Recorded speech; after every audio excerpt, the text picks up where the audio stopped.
Dann geht es weiter mit uns, Julie. Wir haben 10 Minuten Zeit, habe ich gerade gehört, um einen Vortrag zu halten darüber, so schaffen Sie über 90% Abschlussquoten in Ihren E-Learnings oder digitalen Lernprojekten. Mein Name ist Philipp Schiletzky, ich bin der Gründer und Geschäftsführer von Julie und möchte gerne die Expertinnen und Experten hier im Raum mitnehmen auf eine kleine Tour darüber, was wir machen, wie wir die Lage der Zeit gerade einschätzen und was die Lösungen sind, um hohe Abschlussquoten im E-Learning zu erzielen. Legen wir uns doch als erstes mal die Ausgangslage zurecht. Und ich weiß, dass viele Menschen sich hier damit schon intensiv auseinandergesetzt haben, deshalb mache ich das kurz. Wie sieht die Welt gerade aus oder warum braucht es digitales Lernen? Als erstes, wir haben einen riesigen Bedarf an Upskilling und Reskilling in den Organisationen. Das heißt, wir merken wirklich, um im Wettbewerb mithalten zu können, um intensiv weiter wachsen zu können, um den Herausforderungen, die uns Globalisierung, Digitalisierung bieten, gut zu begegnen, müssen wir die Mitarbeiter in den Organisationen weiterentwickeln und gleichzeitig gibt es natürlich auch aus der Gruppe der Mitarbeitenden unbedingt Bedarf und Wunsch, sich weiterzuentwickeln. Gleichzeitig erleben wir eine massive Arbeitsverdichtung. Das heißt, die Zeitfenster, die wir haben, vielleicht für persönliche Weiterentwicklung und Fortbildung, werden oft knapper. Das Tempo wird immer höher und wir müssen gucken, wie finden wir gute Lernangebote, die sich genau dahin einpassen, dass sie in dem sportlichen, wie ich ihn nenne, Arbeitsalltag noch gut einpassen oder noch gut funktionieren. Das nächste Thema ist natürlich, ja, wir erleben gerade einen massiven Anstieg des Remote Work oder der Arbeit über Distanz, der Zusammenarbeit über Distanz und auch da brauchen wir andere Lernlösungen. Wenn Unternehmen mittlerweile einen ganzen Teil ihrer Mitarbeitenden nur noch zu einzelnen Tagen im Büro haben, sind vielleicht Präsenzlösungen, ganztägige, auch nicht immer passend. Und zuletzt, wir sehen ein großes Maß, Chunks ja auch gerade schon drüber geredet, an Individualisierung in den Organisationen. Wir wollen stärker passgenau die Bedarfe der einzelnen Menschen in den Organisationen abholen und auch bedienen. So, das sind die Bedarfe, die ich jetzt in kurzer Zeit zusammengestellt habe. Ich wette, wenn wir ein bisschen zusammen brainstormen würden, käme da noch das eine oder andere. Aber nur um das Bild mal aufzumachen. Und wird sehr, sehr deutlich, dass sich da einiges geändert hat. Gleichzeitig kann Digitalisierung ja jetzt die wunderbare Antwort sein. So, Digitalisierung, wir erreichen Menschen schneller, wir können unterschiedlich und individuell Bedarfe bedienen und trotzdem erleben wir das ein oder andere eine Herausforderung. Das erste ist, es gibt eine unglaublich große Menge an Angeboten. Das sehen wir hier auf der Messe, das sehen wir natürlich im Netz. Ich habe vorhin in der Podiumsdiskussion gesagt, das Wissen der Welt verdoppelt sich alle 12 Stunden derzeit. Das war eine Statistik, die ich letztens gehört habe, die mich umgehauen hat. In den 70er Jahren waren es noch alle 20 Jahre und davor im Mittelalter irgendwie alle 500 Jahre. Das Tempo an Wissenszuwachs steigt. Gleichzeitig, welches Lernen brauche ich denn jetzt für mich? Was ist die richtige Auswahl?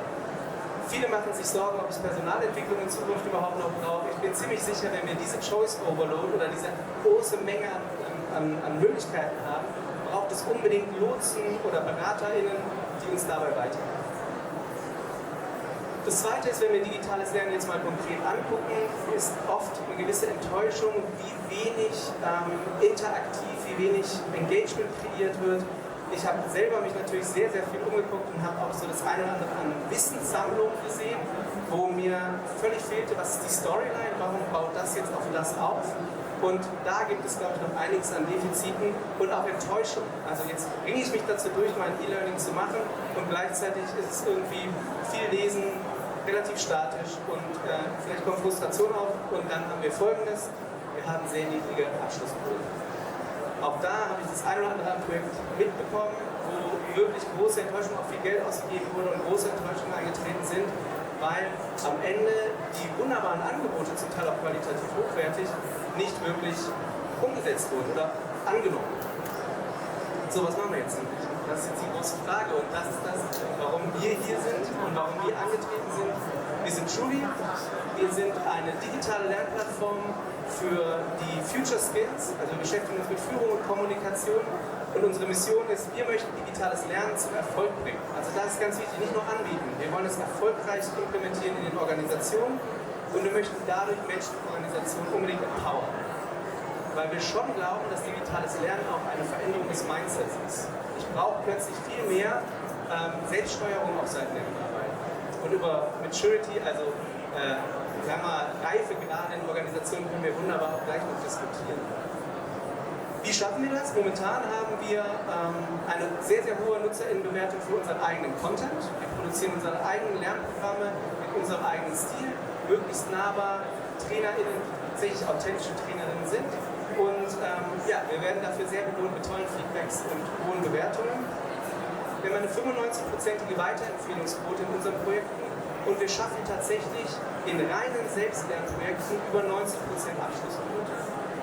Und das ist ja jetzt schon mal ein Wort im Vergleich zu dem, was vielleicht sonst an Quoten da draußen sind. Und ich bin ganz ehrlich, am Anfang waren wir fast selber ein bisschen erstaunt, dass wir das gepackt haben in Großprojekten.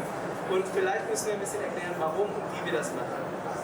Das erste und wichtigste, vielleicht ist der Kern, unsere eigene Lernplattform. Die ist aufgebaut als Tool, was sich explizit daran ausrichtet, dass wir eine gute Lernerfahrung kriegen.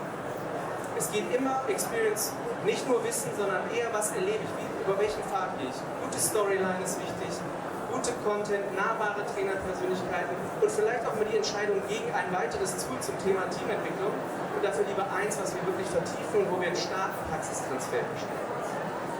Das zweite ist, wir sorgen für ein hohes Maß an Aktivierung. Unsere Programme sind immer gerahmt durch aktivierende E-Mails mit kleinen Zusatzchallenges, kleinen Herausforderungen, aber auch der Erinnerung, hey, da war doch was. Weil wir kennen das alle, nächster Tag ist wieder der Alltag da und ich springe wieder zurück in meine stressige To-Do-Liste und dann rutscht es vielleicht auch mal nach hinten.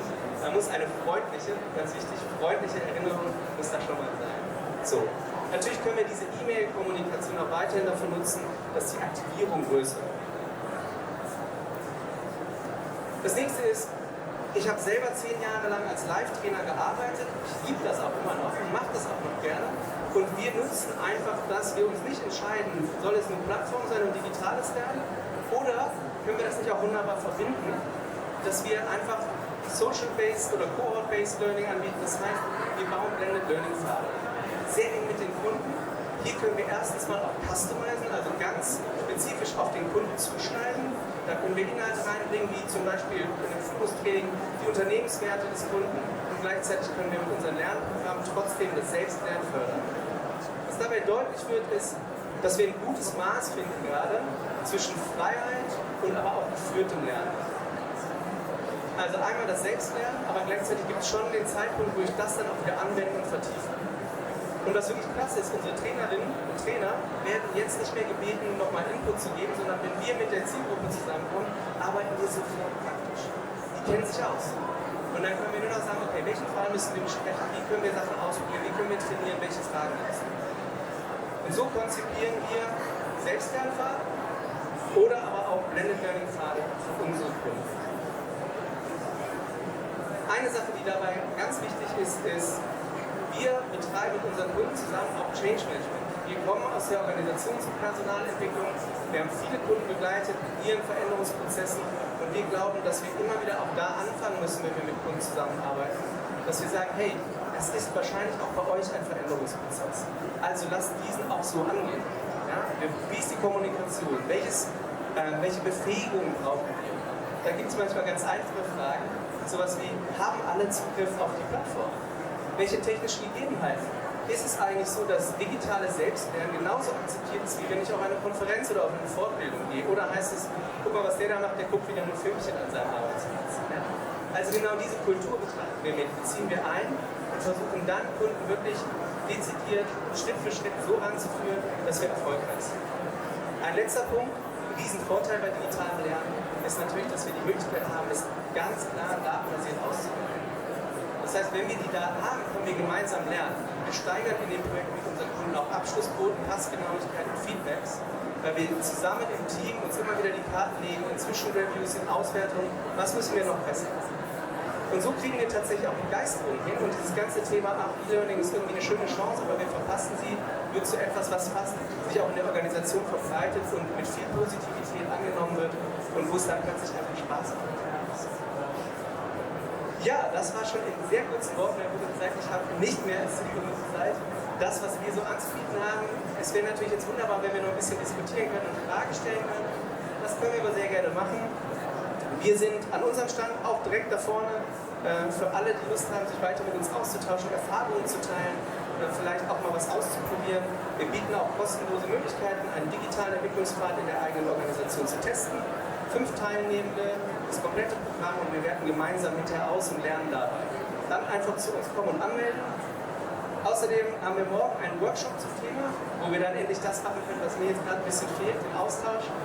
Das ist in der Workshop-Area um 13:30 Uhr und natürlich auch noch die Möglichkeit, Kontaktaufnahme über unsere Website. Vielen Dank für die Aufmerksamkeit.